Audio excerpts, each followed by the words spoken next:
कि जब आप बौने लोगों के बारे में और बौने लोगों को बड़ा बनाते हैं और छोटे लोग सत्ता पे काबिज हो जाते हैं, इंस्टीट्यूशन पे काबिज हो जाते हैं, तो छोटे लोगों की तस्वीरें देख देखकर आपका बच्चा भी छोटा बनने की कोशिश करता है।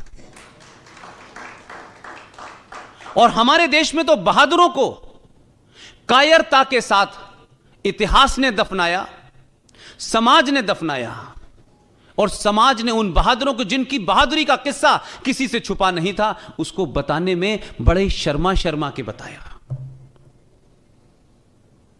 ये बात अलग है कि 70 साल में सत्ता बदली, तो सत्ता बदलने से कुछ लोगों को लगा कि हम भी अपनी बात कह सकते हैं। यह बात अलग है कि उससे पहले कोई मन की बात नहीं कह रहा था, वो भी इसी बार भी मन की बात करता है। उससे हुआ क्या कि सुभाष चंद्र बोस के साथ क्या हुआ यह पूरे देश को पता चल गया, सावरकर के साथ क्या हो रहा है पूरे देश को पता चल गया। और कौन लोग थे जिन्होंने एक डॉक्यूमेंट पे साइन किए थे और भारत के आर्काइव में रखा हुआ था कि Subhash Chandra Bose is a war criminal, जिंदा या मुर्दा जब भी पकड़े जाएंगे, उस वक्त की ब्रिटिश सरकार, ये बात अलग है कि वो चले गए, उनके हवाले होगा। इस डॉक्यूमेंट को इस देश में किसने छुपाया और किस मकसद से छुपाया, और कौन लोग थे जिन्होंने यह जघन अपराध किया? ऐसे ही एक बहादुर है। हमारी समस्या यह है कि जो हमारे दिलों का हीरो है वो किताब में नहीं है, और जो किताब में पढ़ाया जा रहा है वो हमारे दिलों में नहीं है। हमारी संकट यह है, सरकार कुछ चाहती है, समाज कुछ चाहता है। समाज का हीरो कोई और है, सरकार का हीरो कोई और है। लिहाजा 21 अक्टूबर 1943 को सुभाष चंद्र बोस ने भारत की आजादी की घोषणा की। मोयान जो नॉर्थ ईस्ट के अंदर जगह है, वहां से लेके पूरा नॉर्थ ईस्ट उनके कब्जे में था। बंगाल के अखबार पढ़िए जाकर के बंगाल में, और 70 साल का जीवन कोई किसी भी देश के इतिहास में एक लम्हे के बराबर होता है। उन अखबारों में जाके पढ़िए कि सुभाष चंद्र बोस ने जब इस आजादी की घोषणा की तो बंगाल में बंगाली लोग अपने घरों के बाहर जो भी कुछ उनके पास हथियार था उसे लेके सुभाष चंद्र बोस का इंतजार कर रहे थे कि वो जब आगे बढ़ेंगे तो उनके साथ हम चलेंगे।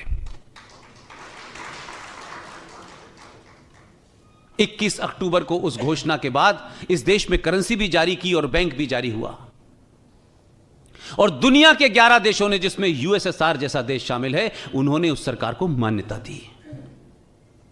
लेकिन षड्यंत्र कहीं और नहीं, आपके घर में हो रहा था। कुछ लोगों को ट्रांसफर ऑफ पावर से ट्रांसफर होकर के डीएम से पीएम बनना था, इसलिए उन्होंने तमाम समझौते किए। तो जो आदमी 43 के अंदर पूरे लाव लश्कर के साथ देश की आजादी की घोषणा करता है, 47 आते आते वो किस कॉन्स्पिरेसी का शिकार हुआ, यह देश को पता करने में 70 साल लग गए। और जिस शख्स को आपने भेजा उसने कम से कम सुना तो, हमारी तो कोई बात ही नहीं सुन रहा था। हमको तो राइट विंगर कहा जाता था, जबकि राइट विंगर से कहीं दूर दूर तक हमारा कोई लेना देना नहीं था। लेकिन बड़ी खामोशी से सुना, धैर्य के साथ सुना, तहम्मुल के साथ सुना, और सुनने के बाद इस नतीजे पे पहुंचा कि दुनिया भर से जितने डॉक्यूमेंट इकट्ठे किए हैं वो बिल्कुल सही हैं। और जब सही बात पता चल गई तो करेज देखिए, ये करेज आपने दिया है, देश ने दिया है, ये ताकत आपने दी है। आप ये मत मानिए कि आपने 23 मई का रिजल्ट देने के बाद आपने बहुत बड़ा काम कर दिया है। हर दिन यह एहसास कराना होगा कि देश तुम्हारे साथ है। जो साथ नहीं है वो उठ के चले गए,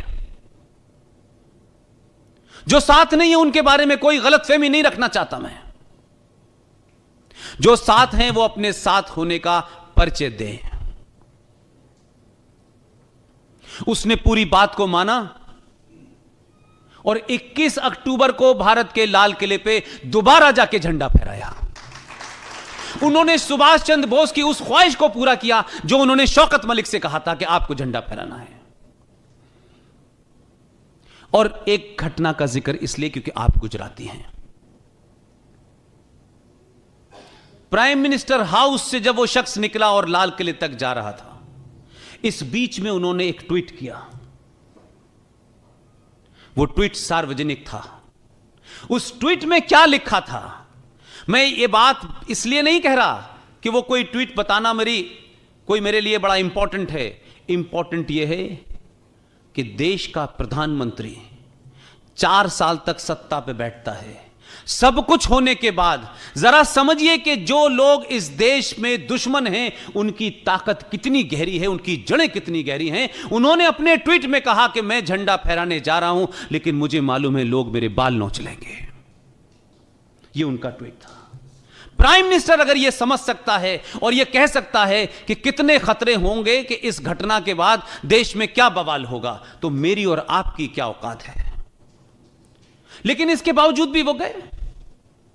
लगातार पूरी team, GD Bakshi, colonel R S Singh, Sushil Pandit, Gaurav Arya, Lalit Ambardar, हम सब ने कहा हम पीछे नहीं हटेंगे चाहे कुछ हो जाए।